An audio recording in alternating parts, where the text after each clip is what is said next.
AIIMS CRE 2025 का paper हो चुका है। तो आज की इस क्लास में हम डिस्कस करेंगे एम्स सीआरई का पेपर। पूरे पेपर का एनालिसिस करेंगे कि कैसे क्वेश्चंस आए थे और क्वेश्चंस के कौन कौन से आंसर हैं जो कि हो सकते हैं, और ये भी इस क्लास में देखेंगे कि ये जो क्वेश्चंस आए थे ये आखिर आए कहाँ से थे। इस बारे में हम आज की क्लास में पूरी चर्चा करेंगे। एम्स सीआरई 2025 का जो पेपर था इसमें से आपको काफ़ी क्वेश्चंस है जो इस प्लेलिस्ट की 8 क्लासेस में देखने को मिले होंगे। अगर जिन लोगों ने ये 8 क्लासेस ली होंगी उन लोगों के ऑलमोस्ट 60 से 65 क्वेश्चंस होंगे जो लगभग सही रहे होंगे, जिसमें से कुछ क्वेश्चंस तो एकदम एग्जैक्ट छप कर आए थे और कुछ क्वेश्चंस ऐसे थे जिनका मैंने आप लोगों को एक्सप्लेनेशन पार्ट समझाया था कि इस क्वेश्चन का इस तरीके से आंसर आ सकता है, क्वेश्चन इस तरीके से बन सकते हैं। तो अगर आपको इन सारी क्लासेस की पीडीएफ चाहिए तो हमारे टेलीग्राम चैनल पर आप लोग जुड़ सकते हो। साथ साथ में आज का जो एनालिसिस वीडियो रहेगा इसका भी पीडीएफ आपको टेलीग्राम चैनल सुदर्शन पैरामेडिकल के नाम से होगा, वहां पे मिल जाएगा। तो जिन जिन लोगों ने उस टेलीग्राम चैनल को ज्वाइन नहीं किया है जाके पहले वो ज्वाइन कर लें। साथ ही साथ में अगर आपकी कोई भी क्वेरी होती है, कोई भी आपको प्रॉब्लम होती है किसी भी चीज़ को लेकर, तो आप हमारे व्हाट्सएप नंबर पर टीम से कॉन्टैक्ट कर सकते हो। आपकी जो भी जैसी भी आपकी प्रॉब्लम रहेगी वो सारी सॉल्व कर दी जाएगी। तो चलिए अब हम स्टार्ट करेंगे हमारा एनालिसिस कि जो पेपर था वो कैसा रहा था। तो अगर मैं सिंपल सी बात कहूँ तो सबको ही लगभग पेपर इजी दिखा होगा कि पेपर जो था वो काफ़ी इजी था।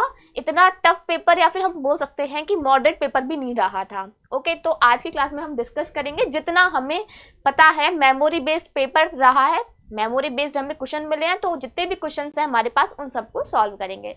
तो चलिए स्टार्ट करते हैं। सबसे पहले क्वेश्चन है विच is the most least radio sensitive sales, यानी कि मोस्ट। तो ये क्वेश्चन आया था, आप लोगों को देखने के लिए मिला होगा। ठीक है, फर्स्ट जो पोर्शन था वो लगभग आपके रीजनिंग वगैरह का रहा था। सेकंड जो पोर्शन था वहां से हमारा जो टेक्निकल पोर्शन था वो स्टार्ट हुआ था। तो विच is the most least radio sensitive sales का क्वेश्चन आया था कि सबसे जो रेडियो संवेदनशील कोशिकाएं होती हैं, सबसे कम रेडियो सेंसिटिव सेल कौन सी है। ऑप्शन आए थे नर्व सेल्स, लिम्फोसाइट्स और बोन मैरोज। तो अगर आप लोगों को याद हो तो मैंने आपको क्लास में सॉल्व कराया था कि ऐसे कौन सा ऑर्गन है जो कि रेडियो सेंसिटिव नहीं होता है। बस ऑर्गन्स, सेल्स, बस यही आपको थोड़ा बहुत यहाँ पे चेंज देखने को मिला होगा। तो मैंने आपको बताया था कि जो नर्व सेल्स होती हैं वो कभी भी रेडियो सेंसिटिव नहीं होती हैं। इसका रीजन क्या है, इसका रीजन भी हमने उस क्लास में एक्सप्लेन किया था कि नर्व सेल्स जो होती हैं इनमें क्या नहीं होती, डिवीजन की प्रोबेबिलिटी नहीं पाई जाती, यानी कि डिवीजन की इनमें प्रॉपर्टी नहीं होती, जिस वजह से अगर इनमें रेडिएशन जो होंगी अगर आकर क्या होंगी, इनको इंटरेक्ट भी होती है इनके साथ में, तो ये डिवाइड नहीं कर पाएंगी, कैंसर डेवलप नहीं कर पाएंगी। इसलिए नर्व सेल्स जो होती हैं वो रेडियो रेजिस्टेंट सेल्स होती हैं, रेडियो रेजिस्टेंट सेल्स होती हैं। ठीक है, तो इसका सीधा सीधा आंसर था, ये ऐसे क्वेश्चंस थे जो सीधे क्लिक करने वाले थे, तो इसका आंसर जाएगा कौन सा, फर्स्ट नर्व सेल्स। ठीक है, चलिए आगे बढ़ते हैं नेक्स्ट क्वेश्चन पे। विच is the best shielded material for the beta radiation, यानी कि जो बीटा रेडिएशन होती हैं उनके लिए सबसे अच्छा परिरक्षित सामग्री जिसको हम बोलते हैं शील्डेड मटेरियल वो कौन सा है। फर्स्ट है लेड, सेकंड है प्लास्टिक, थर्ड है एल्यूमिनियम और फोर्थ है कॉपर। अब देखो काफी स्टूडेंट्स को डाउट था इस चीज में कि सबसे अच्छा तो शील्डिंग मटेरियल हमेशा लेड ही होता है, लेकिन याद रखो कि पूछा बीटा रेडिएशन के लिए गया है। अगर ये क्वेश्चन आता गामा रेडिएशन के लिए तो हम बोल सकते थे कि जो लेड है वो सबसे बेस्ट रहेगा। ठीक है, तो जो लेड होता है ये गामा रेडिएशन के लिए सबसे अच्छा होता है। जबकि अगर हम बात कर रहे हैं यहाँ पे, अब देखो प्लास्टिक जो होता है ये भी अदर रेडिएशंस के लिए इंपॉर्टेंट है। ठीक है, इसके अलावा बात करते हैं एल्यूमिनियम की, और कॉपर में सबको कंफ्यूजन होता है क्योंकि दोनों को ही हम यूज कर सकते हैं। लेकिन मैंने तुम लोगों को क्लास में समझाया था कि जो बीटा पार्टिकल्स होते हैं इनके लिए हमेशा हम एल्यूमिनियम जो होता है वो ही यूज करते हैं। तो बेस्ट शील्डेड मटेरियल क्या होता है बीटा रेडिएशन के लिए, एल्यूमिनियम होता है। ठीक है, वहीं अगर अल्फा पार्टिकल का क्वेश्चन आता तो हो जाते हमारे यहाँ पे स्किन हो जाता, पेपर हो जाता, और गामा रेज आती तो या तो लेड होता या कंक्रीट आता। क्लियर, तो ऐसे क्वेश्चंस थे जो कहीं ना कहीं आप लोगों को देखने के लिए मिले होंगे। चलिए नेक्स्ट आगे बढ़ते हैं। नेक्स्ट क्वेश्चन आया था कि स्केलाइन व्यू जो है वो किसके लिए किया जाता है, यानी कि सीधा क्वेश्चन आया था जब भी मैंने तुम लोगों को ना रेडियोग्राफिक पोजीशनिंग के क्वेश्चन सॉल्व कराए ना, मैंने हमेशा तुम लोगों को कहा था कि 3 जगह से क्वेश्चन आते हैं। सीधा व्यू पूछते हैं, या तो कि बताओ ये व्यू किसके लिए किया जाता है, या सेंट्रल रे पूछेंगे कि बताइए सेंट्रल रे कहाँ पे दी जाएगी, या फिर कोई भी अपीयरेंस देख करके, फॉर एग्जांपल ग्लिनोइड कैविटी किस में दिखेगी। ऐसे क्वेश्चंस जो होते हैं वो एग्जाम में आते हैं। तो उसी के बेस्ड क्वेश्चन आया था कि स्केलाइन व्यू जो है वो किसके लिए किया जाता है। सीधा सीधा आंसर है, सबको पता है कि पटेला जो होता है उसके लिए स्केलाइन व्यू जो होता है वो किया जाता है। ओके, चलिए आगे बढ़ते हैं। नेक्स्ट क्वेश्चन था मैक्सिलरी साइनस इज विजुअलाइज्ड इन, यानी कि मैक्सिलरी साइनस जो होता है इसको हम कहां पर देख सकते हैं। तो फर्स्ट था कर्ल्डवॉल व्यू, वाटर व्यू और टाउन्स व्यू। तो ये जो क्वेश्चन था ये काफी अच्छा क्वेश्चन था यहाँ पे। तो देखो मैक्सिलरी साइनस का भी सीधा आया था कि मैक्सिलरी साइनस कहाँ पे हम मैक्सिलरी साइनस को किस व्यू में हम देख सकते हैं। मैंने जैसे कि कहा ही है, अब तुम लोगों को क्वेश्चंस जो होते हैं एग्जाम में ये फिक्स रहता है कि या तो वो मेन व्यू पे पूछेंगे, या कोई एनाटॉमिकल पार्ट देके पूछेंगे, या सेंटर से देके पूछेंगे। तो यहाँ पे पूछा गया था कि मैक्सिलरी साइनस किस में देखा जाएगा। तो हमने एक बार एग्जाम क्वेश्चन सॉल्व किया था हमारी क्लास में, जो हमने सॉल्व किया था फ्रंटल साइनस पे, लेकिन वहां पे ऑप्शन था वाटर्स व्यू का। तो मैंने तुम्हें बताया था कि जो वाटर्स व्यू होता है उसमें हम मैक्सिलरी साइनस के लिए उसको करते हैं। इसलिए मैं क्लास में बार बार एक्सप्लेन करती हूँ तुमको सारी चीजें, ताकि तुम्हारी जो एक्स्ट्रा जो पॉइंट्स हो वो भी वहां से क्लियर हो जाए। ओके, तो मैक्सिलरी साइनस जो होता है वो वाटर्स व्यू के लिए किया जाता है। टाउन्स व्यू जो होता है वो मेनली हम ऑक्सीपिटल बोन्स के लिए, फोरामेन मैग्नम के लिए करते हैं। और कर्ल्डवॉल व्यू जो होता है ये अपन के फ्रंटल साइनस के लिए और एथमॉइड साइनस के लिए किया जाता है। ठीक है, चलिए नेक्स्ट आगे बढ़ते हैं। नेक्स्ट क्वेश्चन है विच is the most radio sensitive organ, यानी कि देखो वापस से क्वेश्चन आया वही कि मोस्ट रेडियो सेंसिटिव जो ऑर्गन होगा वो कौन सा हो सकता है। ऑप्शन है गोनाड्स, सेकंड है स्किन, थर्ड है लीवर और फोर्थ है थायराइड। अब क्या है कि जब भी क्वेश्चन जो आते हैं ना वो पैटर्न सेम रहता है। अब तुमने 2 क्वेश्चन देखे होंगे, एक आया था रेडियो सेंसिटिव लीस्ट कौन सी होगी, अब आ गया मोस्ट रेडियो सेंसिटिव कौन सा होगा। तो इसके बारे में तुम्हें पता होना चाहिए। और ये किससे लिंक है, सीधा का सीधा ये टॉपिक लिंक होता है आपका इफेक्टिव डोज से। इफेक्टिव जो डोज जो होती है उसमें आपके टिश्यू वेटिंग फैक्टर जो होते हैं वो टिश्यू वेटिंग फैक्टर बताते हैं कि कौन सा ऑर्गन आपके लिए कितना रेडियो सेंसिटिव है। ठीक है, तो जब हमने ये क्लास में भी क्वेश्चन सॉल्व कराया था तो वहां पे हमने एक्सप्लेन किया था कि जो सबसे ज्यादा रेडियो सेंसिटिव होता है वो कौन सा होता है, ब्लड फॉर्मिंग ऑर्गन्स होते हैं। कौन से होते हैं, ब्लड फॉर्मिंग ऑर्गन, जिनको हम क्या बोलते हैं, लिम्फोसाइट्स बोलते हैं। ठीक है, इसके अलावा हमने बात की थी जो बोन मैरो होती है वो भी क्या होती है, मोस्ट रेडियो सेंसिटिव होती है। बोन मैरो के बाद में आते हैं गोनाड्स, और गोनाड्स के बाद में आती है स्किन जो मोस्ट रेडियो सेंसिटिव होगी। ठीक है, तो इस एरो में आपके सारे रेडियो सेंसिटिव ऑर्गन्स प्रेजेंट होते हैं। तो देखो ना तो ऑप्शन में ब्लड फॉर्मिंग ऑर्गन है, ना ही लिम्फो जो बोन मैरो दे रखा है, अब है गोनाड्स और स्किन। तो सीधा सीधा आंसर जाएगा इसका गोनाड्स होगा मोस्ट रेडियो सेंसिटिव।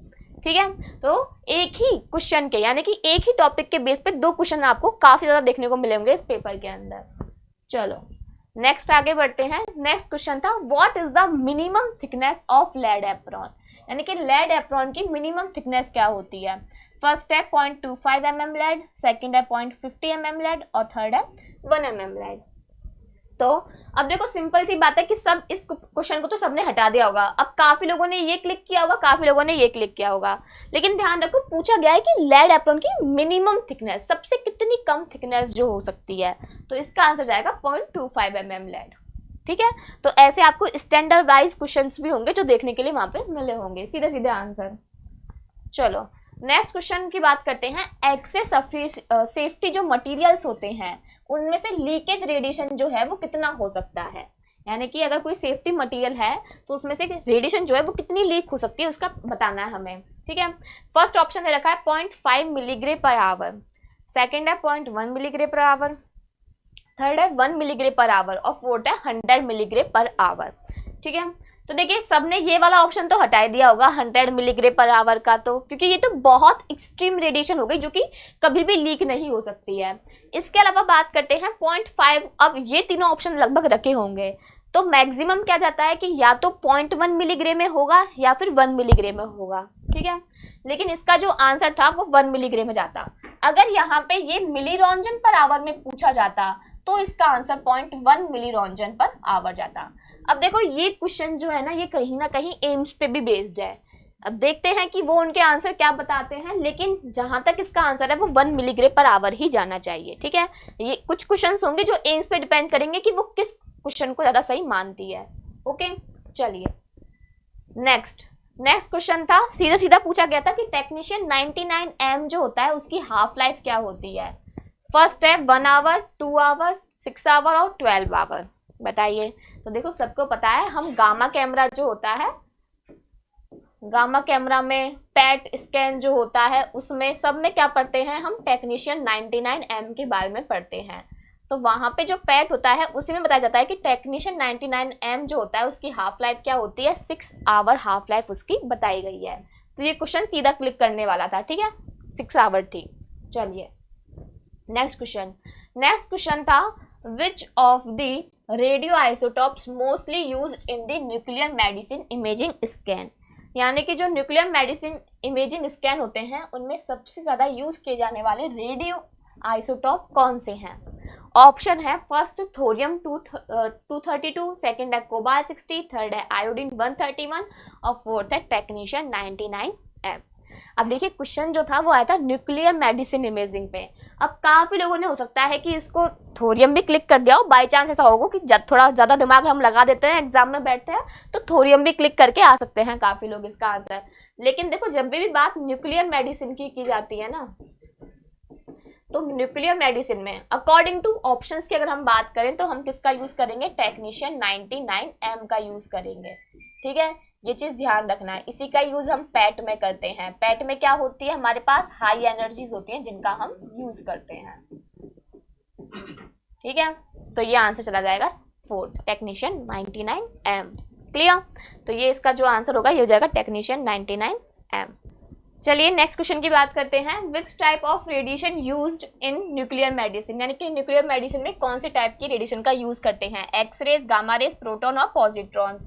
तो यानी कि पूछ रहे हैं कि न्यूक्लियर मेडिसिन में हम किसका यूज करते हैं। तो सिंपल सी बात है, हम गामा रेज जो होती है उसका यूज करते हैं, क्योंकि न्यूक्लियर मेडिसिन में हम यूज करते हैं टेक्नीशियन 99M का, जिसमें गामा रेज जो निकलेंगी वो गामा कैमरा के लिए क्या होती हैं, सेंसिटिव होती हैं। ठीक है, okay next question, a typical diagnostic range of ultrasound imaging. तो देखो वैसे तो अल्ट्रासाउंड जो इमेजिंग होती है उसके लिए मेनली हम 2 से लेकर के 15 मेगाहर्ट्ज की बात करते हैं। ठीक है, लेकिन जिस अकॉर्डिंग यहाँ पे ऑप्शन दिए गए थे उसके अकॉर्डिंग 1 से लेकर के 15 मेगाहर्ट्ज जो होता है उसका हम यूज करते हैं डायग्नोस्टिक रेंज में।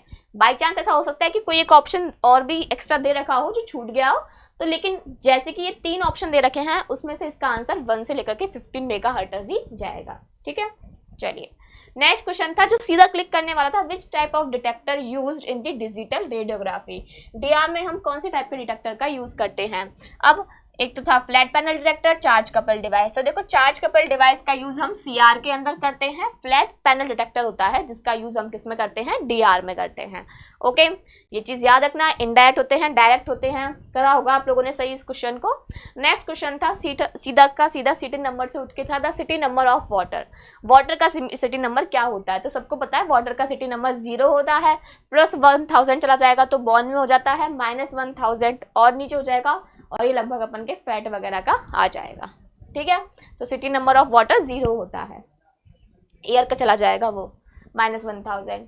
चलो नेक्स्ट बात करते हैं क्वेश्चन की, in the chest PA x ray the standard distance. यानी कि चेस्ट का जो पीए एक्सरे होता है उसकी स्टैंडर्ड डिस्टेंस क्या हो सकती है। तो सीधा का सीधा हमें पता है कितनी होती है, 180 सेंटीमीटर होती है जो बताई जाती है। ओके, चलिए नेक्स्ट, मतलब ये क्वेश्चन ऐसे थे जो सीधे क्लिक करने वाले थे। अगला था क्वांटिटी ऑफ एक्सरे डिफाइंस, यानी कि जो एक्सरे बीम की क्वांटिटी होती है उसको कौन डिफाइन करता है, केवीपी करता है, एमए करता है, क्या करता है। ठीक है, तो मैंने तुम लोगों को एक क्वेश्चन सॉल्व कराया था क्लास में ही कि केवीपी और एमएएस जो होते हैं ना वो एक दूसरे को क्या करते हैं, बैलेंस करने का यहाँ पे काम करते हैं।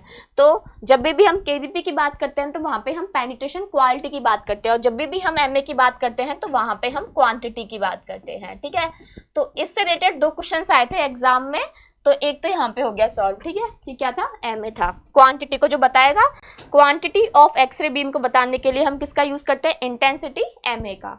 चलो जिसको हम ट्यूब करंट बोलते हैं। नेक्स्ट क्वेश्चन है एब्रेशन पैक्स इज, यानी कि पैक्स का फुल फॉर्म भी पूछा गया था कि बताइए पैक्स का फुल फॉर्म क्या होता है। सबको पता है picture achieving and communication system है। ये क्वेश्चन तो मैंने सीधा सीधा क्लास में सॉल्व भी कराया तुम लोगों को, और कहा भी था कि ऐसी बहुत फुल फॉर्म होती हैं जो पूछी जाती हैं, पैक्स, डाइकॉम, पैट, इन सब की फुल फॉर्म्स होती हैं जो आप लोगों से पूछी जाती है एग्जाम में। चलो नेक्स्ट क्वेश्चन वही कि डायकॉम की फुल फॉर्म क्या होती है। तो डायकॉम क्या था यहाँ पे, digital imaging and communication in medicine. ठीक है, ये क्या होता है, एक यूनिवर्सल नेटवर्क सिस्टम है। क्या है, यूनिवर्सल नेटवर्क सिस्टम है। Clear, okay. नेक्स्ट क्वेश्चन था स्टोकास्टिक इफेक्ट इज। जब भी मतलब जो लास्ट क्लास ली थी ना उसमें भी बताया था कि दो इफेक्ट्स होते हैं, मेनली बायोलॉजिकल डिटर्मिनिस्टिक होता है, स्टोकास्टिक होता है, और उसके एग्जाम्पल याद करके जाना, उसके बारे में याद करके जाना, ये भी कहा था। तो वहां से ही दो क्वेश्चन आए थे। एक तो आया था कि स्टोकास्टिक जो इफेक्ट है वो क्या है। फर्स्ट था कैंसर, सेकंड है कैटरेक्ट, थर्ड है स्किन इरिथेमा। या सबको पता है कि स्टोकास्टिक में मेनली क्या आते हैं, हम कैंसर्स की ही बात करते हैं। अगर यहाँ पे भी देखोगे तो प्रीवियस क्लास में सॉल्व कराया था तब बताया भी था कि प्रोबेबिलिटी होती है स्टोकास्टिक में सीवियरिटी की, जहाँ पे हम मेनली कैंसर्स को ट्रीट करते हैं। मतलब 50% कैंसर ठीक भी हो सकता है, 50% कैंसर के चांसेस क्या हो सकते हैं, जो पेशेंट है वो खराब की जो हेल्थ है पेशेंट की वो खराब भी कर सकती है। ठीक है, इसके अलावा ये पढ़े थे कि जेनेटिक इफेक्ट्स होते हैं, कार्सिनोमा जो होता है वो सारा किस में आएगा, हम यहाँ पे बताते हैं। चलो नेक्स्ट क्वेश्चन पूछा था deterministic effect is. Deterministic effect में भी आपको ऑप्शन दिए थे, वहां पे भी आपको कैंसर्स के ऑप्शन दे रखे होंगे, तो वहां पे एक ऑप्शन दे रखा था कैटरेक्ट। तो सिंपल सी बात है कि जो कैटरेक्ट होते हैं वहां पे हम क्या यूज करते हैं, डिटर्मिनिस्टिक इफेक्ट का यूज करते हैं। ठीक है, इसमें थ्रेशोल्ड डोज होती है, ओके, और ये क्या होता है, लीनियर होता है फॉर्म में। तो ये सारी चीजें जो थी वो हमने वहां पे एक्सप्लेन की थी। जब लास्ट टाइम पे क्वेश्चन सॉल्व किया था ना तो बताया था कि जो कैटरेक्ट है वो एग्जाम्पल डिटर्मिनिस्टिक का होता है। ठीक है, चलो नेक्स्ट क्वेश्चन था the annual dose limit for the radiographer according to NCRP. यानी कि एनसीआरपी के अकॉर्डिंग रेडियोग्राफर की क्या हो सकती है एनुअल डोज। फर्स्ट है 1 मिलीसीवर्ट पर ईयर, सेकंड है 10 मिलीसीवर्ट, थर्ड है 15 मिलीसीवर्ट और फोर्थ है 100 मिलीसीवर्ट पर ईयर। तो देखिए 1 मिलीसीवर्ट तो सबको पता है रेडियोग्राफर की कभी हो ही नहीं सकती क्योंकि ये तो नॉर्मल पब्लिक की रहती है, और 100 मिलीसीवर्ट काफी ज्यादा हो जाएगी अगर हम एनुअल डोज की बात कर रहे हैं तो। ठीक है, तो अब ऑप्शन में ये दोनों बचते हैं। अब काफी लोगों को कंफ्यूजन हुआ था, देखो AERB जो होती है ना वो AERB रखती है 20 मिलीसीवर्ट पर ईयर। ठीक है, और वो ये कहते हैं कि आप है ना एक साल में 30 मिलीसीवर्ट से ज्यादा नहीं कर सकते हो। साथ साथ में उनके अगर 5 सालों की बात की जाती है तो वो फिर 100 मिलीसीवर्ट की बात करते हैं। वहीं एनसीआरपी ये कहती है कि उनके जो एनुअल डोज होगी रेडियोग्राफर के लिए वो 50 मिलीसीवर्ट पर ईयर होगी। ठीक है, तो इस क्वेश्चन का आंसर जाएगा third, 50 millisievert per year.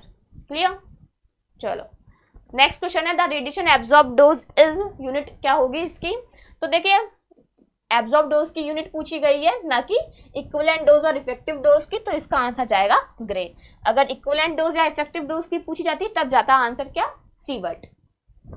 Next question है the unit of radio activity. तो रेडियो एक्टिविटी की यूनिट क्या होती है, बैकेरल होती है। ठीक है, अगर ये नहीं होती तो फिर और क्या हो सकती थी, यहाँ पे बैकेरल के अलावा यहाँ पे क्यूरी आ सकती थी। तो ऑप्शन में बैकेरल दे रखा था तो बैकेरल हो गई, वरना क्यूरी आती। क्लियर, चलो एक क्वेश्चन था द यूनिट ऑफ एक्सपोजर। तो देखो सबसे पहले तो एक्सपोजर की जो यूनिट होती है वो क्या होती है, रॉन्जन भी सबसे स्पेशल यूनिट मानते हैं, लेकिन रॉन्जन के अलावा कूलाम पर केजी भी यहाँ पे होती है। हो सकता है बाई चांस ऑप्शन में कोई मिस्टेक हो, ठीक है, तो अभी के हिसाब से कूलाम पर केजी होगा। ऑप्शन में अगर रॉन्जन होगा तो आंसर रॉन्जन जाएगा। चलो नेक्स्ट क्वेश्चन है increase patient dose in city which parameter is affect. अब देखो सिटी में अगर पेशेंट की डोज है तो उसको पेशेंट की डोज को बढ़ाने वाला पैरामीटर कौन सा है। ठीक है, अब वहां पे कुछ भी ये नहीं दे रखा था कि इसको इंक्रीज किया गया है इसको डिक्रीज किया गया, मतलब उन्होंने कुछ भी ये नहीं दिया कि पिच को बढ़ाया जा रहा है, घटाया जा रहा है, स्लैश थिकनेस को इंक्रीज किया जा रहा है, कम किया जा रहा है। ठीक है, तो देखो एफओ भी तो इसका आंसर होने से रहा। अब कुछ को कंफ्यूजन है पिच में, कुछ को है ट्यूब करंट में, कुछ को है स्लैश थिकनेस में। ठीक है, तो सबसे पहली बात याद रखना, अगर कभी भी पेशेंट डोज को बढ़ाया जा रहा है, कम किया जा रहा है, तो उसका फर्स्ट फैक्टर जो आएगा वो हमेशा ट्यूब करंट रहेगा। उसका फर्स्ट फैक्टर जो है वो हमेशा ट्यूब करंट रहने वाला है। ट्यूब करंट के बाद में अगर कोई ऑप्शन होता तो उसमें हम पिच को या फिर स्लैश थिकनेस को मान सकते थे, और एक क्वेश्चन तुम्हें मैंने सॉल्व भी कराया था कि जब भी पिच जो होता है उसका क्या इफेक्ट पड़ता है। तो वहां पे बताया था कि अगर पिच 1 अगर होता है तो वो नॉर्मल स्कैन है, अगर पिच जो है वो 1 से क्या होगा यहाँ पे कम होगा तो वो ओवर स्कैन में आएगा। कैसे, वहां पे डोज आपको ज्यादा मिलेगी। कुछ भी मेंशन नहीं किया था क्वेश्चन में कि पिच को बढ़ा रहे हैं घटा रहे हैं क्या कर रहे हैं, ठीक है। तो उसके अकॉर्डिंग अब ये वही है, ऐसे क्वेश्चंस जो होते हैं वो इस पे डिपेंड करते हैं कि वो उनका क्या आंसर निकालेंगे। लेकिन मोस्ट प्रोबेबली इसका आंसर ट्यूब करंट ही जाएगा, बाकी आगे तो पता लग ही जाएगा, ठीक है। चलो नेक्स्ट क्वेश्चन है which modality is used for the major blood flow, यानी कि ब्लड फ्लो के मेजरमेंट के लिए हम कौन सी मॉड्यूलिटी का यूज करते हैं। A mode, B mode, M mode और डॉपलर। तो देखिए सबको पता है कि ए मोड का तो हम यूज नहीं करते हैं, ठीक है, तो ये हट गया। फिर बी मोड का भी हम यूज कहाँ पे करते हैं, गायनिक में करते हैं, ठीक है, पीडियाट्रिक में करते हैं, इनका यूज वहां पे हो जाता है। बचता है एम मोड और डॉपलर। तो काफी को लगा कि मोशन होता है, ब्लड फ्लो में मोशन हो रहा है तो एम मोड हो सकता है, लेकिन अगर ऑप्शन में डॉपलर दे रखा है ना तो ब्लड फ्लो मेजरमेंट के लिए जो मोड यूज किया जाएगा वो डॉपलर यूज किया जाएगा, मेथड जो यूज होगा, ठीक है। चलो नेक्स्ट क्वेश्चन था which grid ratio is provided better scatter cleanup. देखो ये एक टर्म आई थी कि बेटर स्कैटर क्लीनअप जो होता है वो कौन सा ग्रिड रेशो होता है जो कि प्रोवाइड करता है। बेटर स्कैटर क्लीनअप का मतलब है कि जो स्कैटर को क्या कर ले, हटा दे। स्कैटर को ज्यादा अच्छे से कौन हटा सकता है, ज्यादा अच्छे से कौन हटा सकता है, बेटर स्कैटर क्लीनअप पूछा गया था।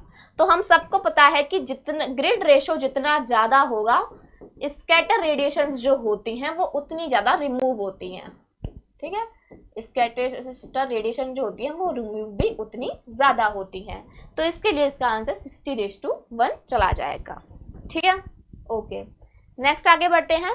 नेक्स्ट क्वेश्चन था वेवलेंथ ऑफ गामा रेज का, यानी कि गामा रेज की वेवलेंथ क्या होती है।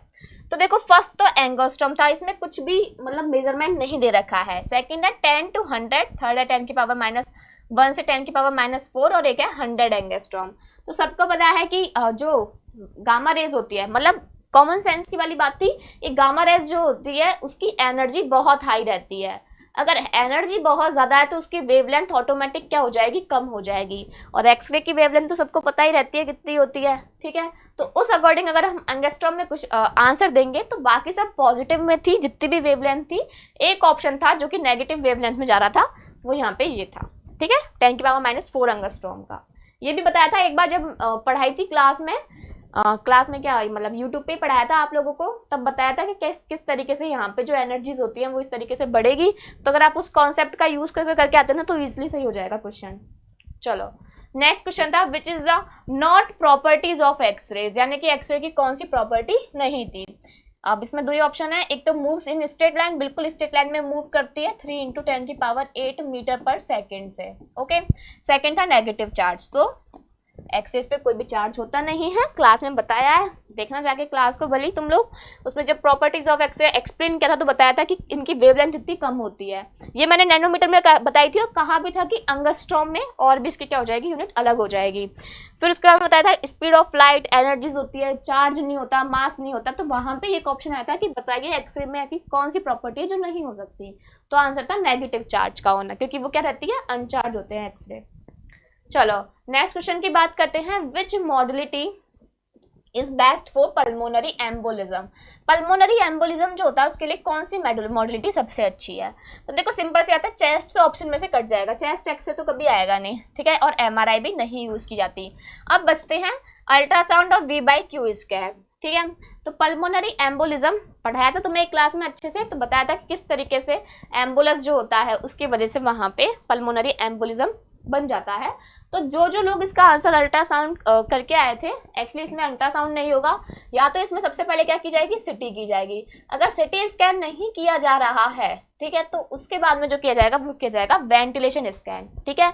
V/Q स्कैन होता है जो कि वहां पे किया जाता है, ठीक है। चलो नेक्स्ट क्वेश्चन था हील इफेक्ट पूछा गया था कि हील इफेक्ट जो होता है वो क्या है। तो उसमें एक ऑप्शन ने रखा था कि जो एक्सरे इंटेंसिटी होती है वो इंक्रीज होती है कैथोड साइड पे। क्लास में सॉल्व भी कराया था कि जो हील इफेक्ट होता है किस तरीके से एनोड से कैथोड की तरफ जब जाते हैं तो जो इंटेंसिटी होती है एक्स रे बीम की वो इंटेंसिटी क्या हो जाती है, बढ़ जाती है। तो वही यहाँ पे पूछा गया था कि कैथोड साइड जो इंटेंसिटी होती है वो एक्स रे बीम की ज़्यादा होती है जो हील इफेक्ट में आएगी, एनोड साइड क्या हो जाती, कम हो जाती। ठीक है, चलो तो ये कुछ इस तरीके से क्वेश्चन थे जो एक्सप्लेनेशन में काफ़ी बार तुम्हें बताए थे। नेक्स्ट क्वेश्चन है the electron emission is done at. ठीक है, यानी कि इलेक्ट्रॉन इमिशन जो है वो कहाँ पे किया जाता है, यानी कि इलेक्ट्रॉन का इमिट होना। इलेक्ट्रॉन कहाँ से इमिट होते हैं, सबको पता है इलेक्ट्रॉन का उत्सर्जन जो होता है वो हमेशा कैथोड से होता है। क्लियर, जब एक्स ट्यूब बताई थी थोड़ा बहुत एक्सरेज में तब समझाया था कि इलेक्ट्रॉन सोर्स के फॉर्म में, हम इलेक्ट्रॉन सोर्स किसको बोलते हैं, कैथोड को बोलते हैं, जहाँ से क्या होते हैं, इलेक्ट्रॉन इमिट होते हैं। इसी को हमने थर्मोनिक एमिशन भी कहा था। चलो next question, in the x tube anode is work food, यानी कि जो एक्स ट्यूब होती है उसमें एनोड जो होता है वो किसके लिए काम करता है, electron interact and produce x rays के लिए। बताई थी पूरी मैकेनिज्म, समझाया था कि किस तरीके से यहाँ पे ये तो हमारी क्या थी, गैस फील्ड ट्यूब थी, और इसके अलावा यहाँ पे जो ट्यूब थी वो हमारी क्या थी, मॉडर्न एक्स रे ट्यूब थी, जिसको हम क्या बोल सकते हैं, स्टेशनरी ट्यूब होती है हमारी। ठीक है, या फिर क्या होती है, रोटेटरी। इसमें स्टेशनरी ट्यूब बताई गई थी जिसमें बताया गया था कि किस तरीके से कैथोड से इलेक्ट्रॉन निकलते हैं और एनोड से टकराते हैं और इंटरेक्ट करके क्या कर देते हैं, इमिट कर देते हैं एक्सरेज को प्रोड्यूस कर देते हैं। ठीक है, तो यही इसका आंसर जाना था। चलो नेक्स्ट क्वेश्चन की बात करते हैं, Which parameter is defined the better spatial resolution in radiography, यानी कि जो स्पेटियल रिजोल्यूशन को ऐसा कौन सा पैरामीटर है जो बेटर बता सकता है। फर्स्ट है केवीपी, सेकंड है कॉन्ट्रास्ट, थर्ड है फोकल स्पॉट साइज और फोर्थ है पेशेंट थिकनेस।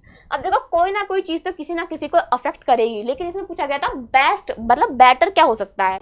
तो हमेशा क्या रखना कि जो एफओवी होता है जिसको हम बोलते हैं फोकल स्पॉट साइज, क्या बोलते हैं, फोकल स्पॉट साइज। ठीक है, उस एफओवी की वजह से क्या होता है, यहाँ पे स्पेक्ट्रल रिजोल्यूशन में चेंज देखने को मिलता है। जितना कम एफओवी होगा स्पेक्ट्रल रिजोल्यूशन उतना ज्यादा होगा, और स्पेक्ट्रल रिजोल्यूशन जितना ज्यादा होता है ज्योमेट्रिकल ब्लरनेस उतनी ही कम आती है। ठीक है, ज्योमेट्रिकल ब्लरनेस उतनी ही कम आएगी। क्लियर, तो इसका आंसर फोकल स्पॉट साइज जाएगा। केवीपी क्वालिटी को बताएगा, केवीपी से कॉन्ट्रास्ट सीधा रिलेशन में आता है, KVP directly proportional to 1 contrast. चलो next question, the dosimeter is used for. Dosimeter मतलब वही जो डोज मेजर करने का काम करते हैं, जैसे कि टीएलडी हो गया। ठीक है, तो इसमें देखो एक तो था रिड्यूस पेशेंट डोज, तो इसका कोई रिलेशन नहीं होता पेशेंट डोज को रिड्यूस करने के लिए, उसके लिए हम बाकी मेथड्स हैं जिनको यूज करते हैं, time, shielding, distance, TDS rule. इसके अलावा एक था मेजर एक्सपोजर टाइम और एक था मॉनिटर रेडिएशन डोज। तो ये कभी भी एक्सपोजर टाइम को क्या नहीं करते हैं, मेजर नहीं करते, इनका काम होता है रेडिएशन डोज को मॉनिटर करना कि जो इंडिविजुअल है उसको कितनी डोज लग रही है। ठीक है, तो ये इसका आंसर जाएगा। नेक्स्ट क्वेश्चन था, if an old women 75 years old women थी suffering with emergency stroke, what is the bestly preferred firstly, यानी कि कोई 75 ईयर्स की वुमेन है जो कि इमरजेंसी स्ट्रोक से पीड़ित है, सफ़र कर रही है, तो उसके लिए तो उसका हम सबसे पहले क्या ट्रीटमेंट देंगे। फर्स्ट था प्लेन नॉर्मल सिटी, सेकंड है एमआरआई, थर्ड है कॉन्ट्रास्ट बेस्ड सिटी और फोर्थ है अल्ट्रासाउंड। अल्ट्रासाउंड नहीं देने वाले हैं। ठीक है, इसके अलावा कॉन्ट्रास्ट जो होगा वो रिएक्शन नहीं होगा। अब कंफ्यूजन है सिटी में और एमआरआई में, क्योंकि स्ट्रोक की बात की जा रही है। याद रखना अगर कभी भी इमरजेंसी स्ट्रोक उसमें दे रखा था, तो अगर इमरजेंसी स्ट्रोक दे रखा है तो हम उसके लिए प्लेन नॉर्मल सिटी का यूज करेंगे। अगर सिर्फ क्वेश्चन में ये होता कि स्ट्रोक हो रखा है तो हम एमआरआई का यूज करते हैं, क्योंकि सबको पता है कि जो एमआरआई होती है वो एक तो टाइम कंज्यूमिंग ज़्यादा होती है, साथ साथ में हर जगह अवेलेबल भी नहीं हो सकती है। ठीक है, तो इसके लिए हम सबसे पहले क्या करेंगे, प्लेन नॉर्मल सिटी करेंगे। क्लियर, चलो नेक्स्ट क्वेश्चन था, in the case of acute sub arachnoid haemorrhage what should be done primarily. तो प्राइमरली हम क्या करेंगे, नॉन कॉन्ट्रास्ट बेस्ड सिटी करेंगे, magnetic resonance imaging, contrast based या अल्ट्रासाउंड। अल्ट्रासाउंड हटी गई, कॉन्ट्रास्ट बेस्ड करेंगे नहीं, बचा वही कि सिटी और जो एमआरआई होती है उसमें से हम कौन सा करेंगे। तो दे रखा है कि एक्यूट क्या है, एक्यूट है प्रॉब्लम। ठीक है, तो अगर एक्यूट प्रॉब्लम है तो हम सबसे पहले सिटी की तरफ जाएंगे, नॉन कॉन्ट्रास्ट सिटी करेंगे। क्लियर, नेक्स्ट क्वेश्चन है for the soft tissue evolution. तो सॉफ्ट टिश्यू इवोल्यूशन के लिए हम मोस्टली क्या प्रीफर करते हैं, अल्ट्रासाउंड, एक्सरे इमेज, एमआरआई या सिटी। तो देखिए सिंपल सी बात है, अल्ट्रासाउंड के लिए तो मेनली हम ब्लड फ्लो, ब्लड मेजरमेंट्स करने के लिए करते हैं। एक्सरे इमेजेस का यूज हम बॉन्स, डेंसिटीज इनको मेजर करने के लिए कर सकते हैं। ठीक है। इसके अलावा सिटी का यूज हम यहाँ पे करेंगे नहीं, तो हम यूज करते हैं मेनली MRI का एज अ सॉफ्ट टिश्यू, ठीक है, मेजर करने के लिए। नेक्स्ट क्वेश्चन है, for the detection of skin oedema mostly preferred, यानी कि अगर स्किन एडेमा है तो उसके लिए हम क्या प्रीफर करते हैं, ग्रेडियंट रिकॉल हो, echo T1 weighted, T2 weighted या प्रोटॉन डेंसिटी, ठीक है। तो क्या है, स्किन एडेमा पूछा गया था, तो स्किन एडेमा के लिए हम हमेशा क्या करते हैं, T2 वेटेड जो इमेज होती है उसका यूज करेंगे। क्लियर। चलो नेक्स्ट क्वेश्चन था, in the C spine cervical spine lateral view is done for in which state of breathing, यानी कि अगर सर्वाइकल स्पाइन का लेटरल किया जा रहा है तो उस टाइम पे हम कौन सा ब्रीथिंग यहाँ पे स्टेट होगा जो करवा सकते हैं पेशेंट को। फुल एक्सपायरेशन और फुल इंस्पायरेशन तो कभी पेशेंट करेगा नहीं लेटरल व्यू में, ठीक है। अब हो सकता था कि या तो मिड साइकिल में या फिर ब्रीथिंग, तो देखो जो ब्रीथिंग होती है वो कभी रिक्वायर्ड नहीं होती है सी स्पाइन लेटरल में। क्लियर। तो इसका आंसर जो जाएगा वो ब्रीथिंग इज नॉट रिक्वायर्ड जाएगा। अब काफी जगह ये जो क्वेश्चन है वो बहुत अलग से मतलब पूछा गया है, तो हो सकता है कि इनमें से भी इसका कोई आंसर जाए। तो जैसे कि मैंने सेम कहा कि ये इन से डिपेंड करता है कि वो उनके आंसर क्या निकालेंगे, पर इसका आंसर ब्रीथिंग रिक्वायर्ड नहीं होगी, ठीक है। चलो नेक्स्ट क्वेश्चन की बात करते हैं, विच type of sequence provided better image of fat structures, यानी कि अगर फैटी स्ट्रक्चर है तो उसके लिए सबसे अच्छी इमेज जो है वो कौन प्रोवाइड करेंगे, T1 करेंगे कि T2 करेंगे। तो देखो T1 इमेज जो होती है वो फैट के लिए क्या करती है, ब्राइट सिग्नल प्रोवाइड्स करती है, अच्छे सिग्नल प्रोवाइड्स करती है, तो जो फैट होगा वो उसमें अच्छे से क्लियरली दिखाई देगा as compare to water fluid के, ठीक है। चलो नेक्स्ट क्वेश्चन की बात करते हैं, इन the case of suspected perforation which contrast media use, देखो आ गया कि सस्पेक्टेड परफोरेशन है, काफी बार बताया था कि कॉन्ट्रास्ट मीडिया में ये क्वेश्चंस हैं जो बहुत कॉमनली है। तो फर्स्ट था non ionic iodine, barium sulphate, gadolinium. Gadolinium MRI में, बेरियम सल्फेट अगर परफोरेशन सस्पेक्टेड नहीं होता, तो इसका आंसर जाएगा नॉन आयोनिक आयोडीन, ठीक है, यानी कि हम आयोडीन का ही यूज करेंगे। क्वेश्चन सॉल्व करा रखा है, बता रखा है कि किस तरीके से अगर परफोरेशन होता है तो iodine water soluble non ionic का यूज करेंगे, ठीक है। चलिए नेक्स्ट क्वेश्चन था, the severe reaction for the contrast media, यानी कि कॉन्ट्रास्ट मीडिया के लिए सीवियर रिएक्शन क्या है, नोजिया, वॉमिटिंग, एनाफ्लेक्सिस या फिर हाइव्स। तो देखो नोजिया और वॉमिटिंग जो होती हैं ये पेशेंट को माइल्ड रिएक्शन है ये पेशेंट का, यानी कि अगर पेशेंट को इंसर्ट किया इनिशियली तो भी पेशेंट को हो सकती है। हाइव्स जो होती है ये हमारी मॉडरेट रिएक्शन में आ जाती है। हाइव्स का मतलब होता है स्किन इचिंग ज्यादा हो जाना, मतलब बहुत ज्यादा स्किन में इचिंग होना, ठीक है। तो ये मॉडरेट रिएक्शन है जिसमें हम पेशेंट को कोई भी मेडिकेशन दे करके आराम से रोक सकते हैं। लेकिन जो एनाफ्लेक्सिस होती है ये क्या होती है, सीवियर रिएक्शन होती है यहाँ पे। क्लियर। चलो नेक्स्ट क्वेश्चन है, during a city examination it is found that the patient developed contrast induced nephropathy, what should be done firstly, यानी कि बताया गया है कि पेशेंट के अंदर CIN हो जाती है तो सबसे पहले हम क्या करेंगे, ठीक है। तो देखो जब ये यहाँ पे पता लग गया है कि कुछ इस तरीके से वहाँ पे प्रोग्राम हो रहा है कि कॉन्ट्रास्ट जो है वो पेशेंट को हम नहीं प्रोवाइड कर सकते, तो फर्स्ट ऑप्शन था stop the process and patient hydrated, second था continue the process and no contrast gives, third था continue the process with contrast media, यानी कि हम प्रोसेस को कंटिन्यू कर रहे हैं लेकिन कॉन्ट्रास्ट मीडिया साथ साथ में देंगे, तो ये तो ऑप्शन ही गलत हो गया क्योंकि कॉन्ट्रास्ट इंड्यूस्ड है पेशेंट वैसे ही। सेकंड है continue the process and no contrast give, तो प्रोसेस को कंटिन्यू करेंगे और कॉन्ट्रास्ट नहीं देंगे तो उसकी उस कॉन्ट्रास्ट से भी हालत जो है जो उसको पहले देगा था खराब हो सकती है, तो इसलिए हम तुरंत प्रोसेस को स्टॉप करते हैं और पेशेंट को हाइड्रेट करते हैं, ठीक है, जिससे पेशेंट की जो कंडीशन है वो थोड़ी सुधर सके। चलो नेक्स्ट क्वेश्चन है, the photographic contrast is dominant for the interaction, तो फोटोग्राफिक कॉन्ट्रास्ट के लिए कौन सा इंटरेक्शन डोमिनेंट होता है, फोटो इलेक्ट्रिक इफेक्ट होता है, कॉम्पटन इफेक्ट होता है। तो देखो फोटो इलेक्ट्रिक इफेक्ट जो होता है ना वो एटॉमिक नंबर के प्रोपोर्शनल होता है, एनर्जी के इन्वर्सनली होता है। यहाँ पे एटॉमिक नंबर ही जो होते हैं ना वो सब्जेक्ट कॉन्ट्रास्ट को बताते हैं, इसलिए इसका आंसर जाएगा फोटो इलेक्ट्रिक इफेक्ट, जबकि जो कॉम्पटन इफेक्ट होता है वो तो इलेक्ट्रॉन डेंसिटी पे डिपेंड करता है, ठीक है। Next question, in which state the source intensity is inversely proportional to the square of the distance, यानी कि ये कहा गया है कि इंटेंसिटी अगर डिस्टेंस के स्क्वायर के प्रोपोर्शनल है तो ये कौन सा लॉ होता है, तो ये होता है inverse square law. Question solve कराया था तुमको, सीधा सीधा बताया था कि यहाँ पे किस तरीके से डिफरेंस बताया जाता है, ये भी एक्सप्लेन किया था कि क्या होती है, dose directly proportional to 1/d² होता है। और इसी के बेस पर न्यूमेरिकल आया था कि अगर डिस्टेंस जो है अगर उसको डबल कर दिया जाए तो जो इंटेंसिटी होगी वो क्या हो जाएगी, 1/4 हो जाएगी, ठीक है। तो ये तुमको पता होना चाहिए। चलो नेक्स्ट हम बात करते हैं यहाँ पे, minimise the motion artifact which technique is used in MRI, यानी कि अगर MRI में इफेक्ट को कम करना है तो कौन सा यूज करते हैं। अब ये वाला क्वेश्चन भी कुछ इसी तरीके से फंसा हुआ है कि गेटिंग भी इसका आंसर हो सकता है और इसका आंसर फास्ट स्पिन इको भी हो सकता है, क्योंकि फास्ट स्पिन इको करेंगे तो मोशन होने के चांसेस जो होंगे वो काफी कम होंगे, तो मोशन आर्टिफैक्ट अपने आप ही क्या हो जाएगा, मिनिमाइज होगा। इसी तरीके से अगर गेटिंग भी करते हैं तो वो भी क्या कर देगा, मोशंस को मिनिमाइज कर देगा। तो इसका जो क्वेश्चन का आंसर है ये थोड़ा पेंडिंग है, इसमें ये दोनों ही ऑप्शन हो सकते हैं, डिपेंड करता है कि कौन सा आंसर सही माना जाएगा। ठीक है, चलो नेक्स्ट क्वेश्चन है the contrast is affected primarily. तो प्राइमरली केवीपी अफेक्ट करता है कॉन्ट्रास्ट को, 1 कॉन्ट्रास्ट होता है। ठीक है, क्वालिटी और इंटेंसिटी ऑफ एक्स में से ये क्वेश्चन आया था, जिसमें केवीपी और एमए को हम खास करके पढ़ते हैं। ठीक है, नेक्स्ट क्वेश्चन था collimator is used for. Collimator का यूज क्यों किया जाता है, मतलब मैंने तुम्हें ना कॉलीमीटर बहुत अच्छे से समझाया था एक क्लास में, जिसमें हमने सिलेंडर और कॉन्स की बात की थी। मैंने साथ साथ में समझाया था कि कॉलीमीटर का हम यूज़ क्यों करते हैं, एपरेचर डायफ्राम का हम क्यों यूज़ करते हैं वहाँ पे।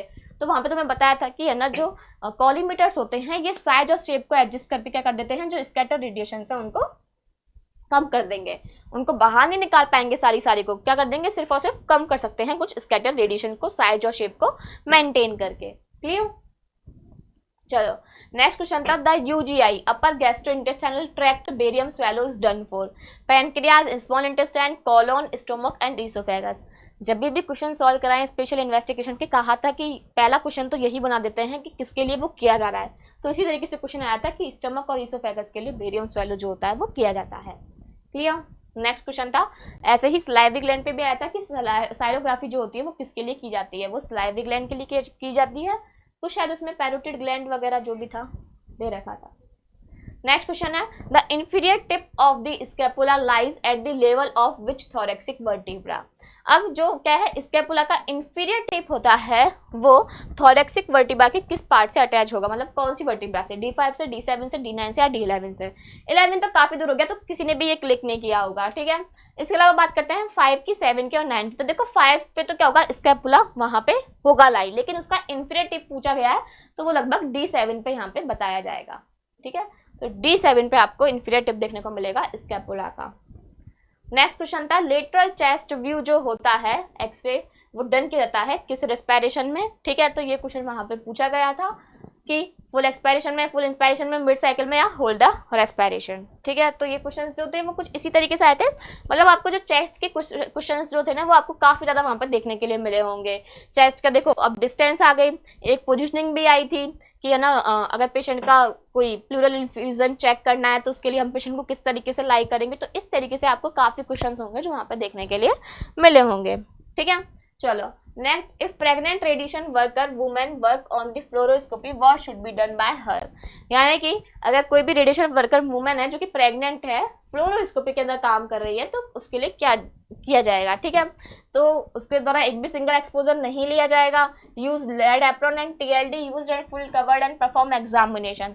अब देखो ये क्वेश्चन भी कुछ इस तरीके से था कि है ना, काफी लोगों ने ये सोचा होगा कि है ना, प्रेग्नेंट वुमेन है, फ्लोरोस्कोपी में बहुत ज्यादा डोज होती है, तो क्या कर देंगे, पेशेंट को बाहर, मतलब जो वर्कर है उसको बाहर जाना चाहिए। ठीक है, यानी कि एग्जामिनेशन उसको करने का अवॉइड करना चाहिए। वहीं एक ऑप्शन ये भी था कि लेड एप्रॉन का यूज करके काम करें, तो इसका आंसर भी 50-50 कुछ भी हो सकता है कि लेड एप्रॉन का भी यूज करके जा सकते हैं, ये भी हो सकता है कि वो क्या करे, बाहर चली जाए। ठीक है, लेकिन अगर वर्कर वुमेन है, कोई भी गेस्टेशनल एज पीरियड नहीं दे रखा है, तो मे बी इसका आंसर ये जा सकता है कि वो लेड एप्रॉन पर पहन करके और TLD यूज करके क्या कर सकती है, काम कर सकती है। 50-50 चांसेस है, पहला वाला भी सही हो सकता है इसका आंसर। ठीक है, नेक्स्ट है green light is sensitive for. Green light किसके लिए सेंसिटिव होती है, ब्लू सेंसिटिव, ऑर्थोक्रोमेटिक, पॉलीक्रोमेटिक। पॉलीक्रोमेटिक में तो सारी लाइट्स आ जाएंगी, ग्रीन, ब्लू, रेड, वॉयलेट। ठीक है, ऑर्थोक्रोमेटिक के लिए 2 लाइट आती है, ब्लू और ग्रीन, और ब्लू के लिए सेंसिटिव के लिए आती है सिर्फ ब्लू।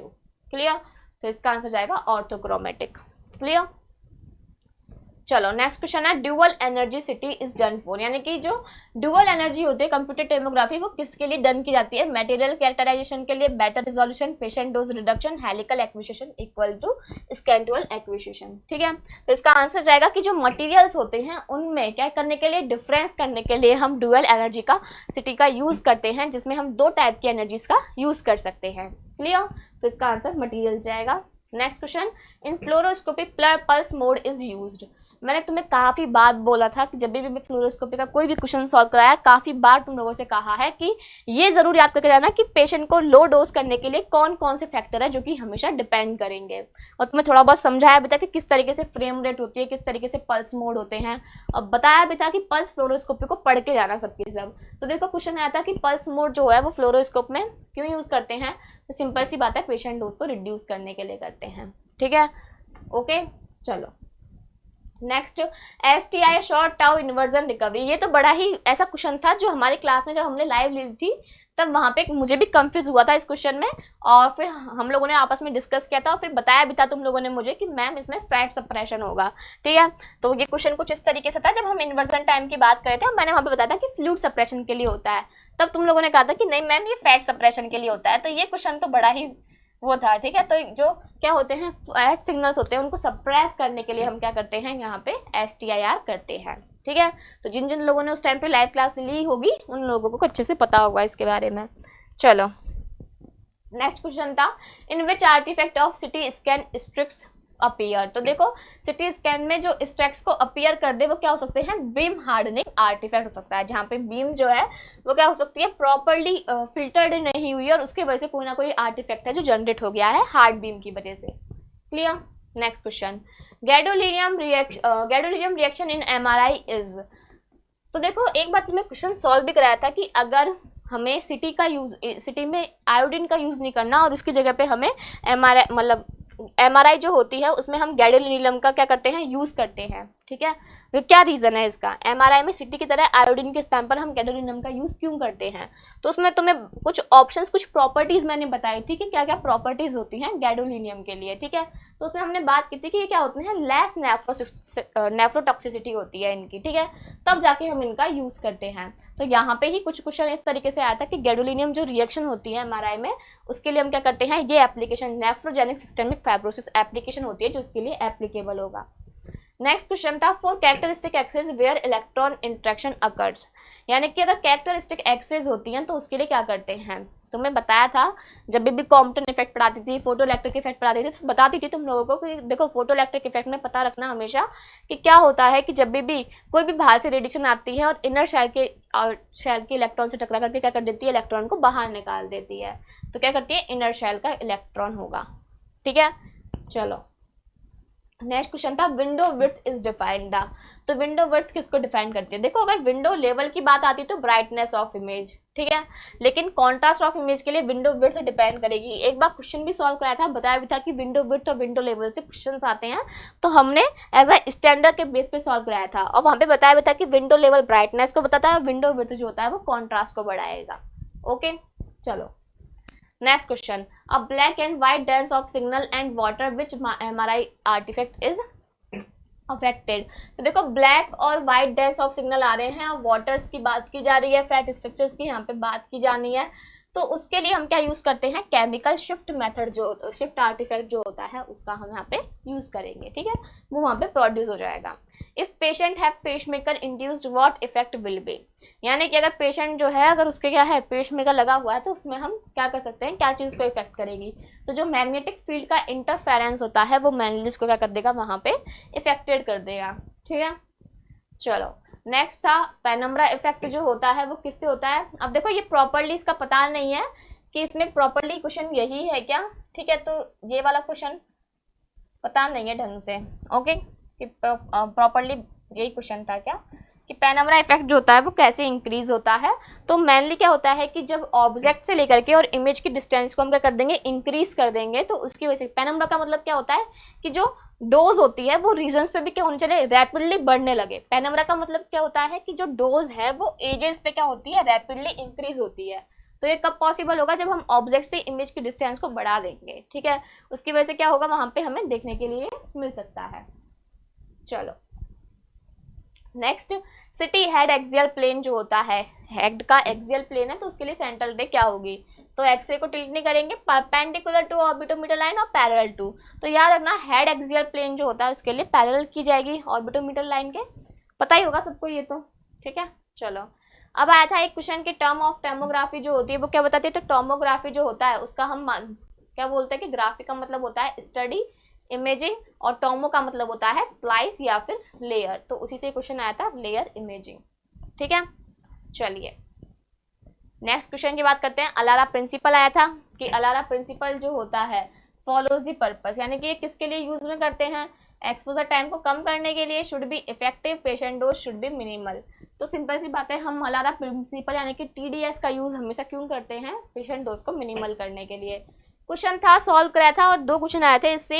एक बार जब अलारा सॉल्व कराई थी तो बता रहा था कि अलारा जो होती है उसकी फुल फॉर्म ये होती है और इसका पर्पस होता है पेशेंट और वर्कर्स को मिनिमम डोज मिले। और तो एक क्वेश्चन तो इस तरीके से आया था, और एक अलारा की फुल फॉर्म आई थी जो कि होती है as low as reasonable achievable. ठीक है, तो इस तरीके के कुछ क्वेश्चंस थे जो वहाँ पे आपको देखने के लिए मिले होंगे, आए होंगे काफ़ी क्वेश्चंस आपको। ठीक है, पेपर का बिल्कुल पैटर्न जो था वो काफ़ी इजी था। अब डिपेंड ये करता है कि कट ऑफ, तो सबको पता है कि कट ऑफ काफ़ी हाई जाने वाला है। अब देखते हैं जब रिजल्ट आएगा तभी पता चलेगा वो तो कि कितना कट ऑफ जो होगा वो हाई जाएगा। ठीक है, इसी के साथ साथ में और भी क्वेश्चन था क्या, एक है क्या, चलो ठीक है ये भी कर लेते हैं सॉल्व। बकी factor is used in radiography, तो बकी फैक्टर का हम यूज क्यों करते हैं, तो देखो बकी फैक्टर जो होता है उसका यूज हमेशा क्या किया जाता है, जो ग्रिड होती है, ग्रिड इस तरीके से लगी होती है पेशेंट की टेबल के नीचे, और उसके बाद में हम बकी का यूज करते हैं। ठीक है, तो वो बकी का यूज किया जाता है जो बाकी बची हुई स्कैटर्स है, यानी कि कोई भी स्कैटर रेडिएशन जो बच चुकी है उनको हम क्या कर सके, जो ये बकी है वो एब्जॉर्ब कर सके, और जो इमेज है वो क्या मिल सके, अच्छी मिल सके। तो इसका आंसर जाएगा absorb the scatter with grid. ठीक है, इसका आंसर ये जाएगा।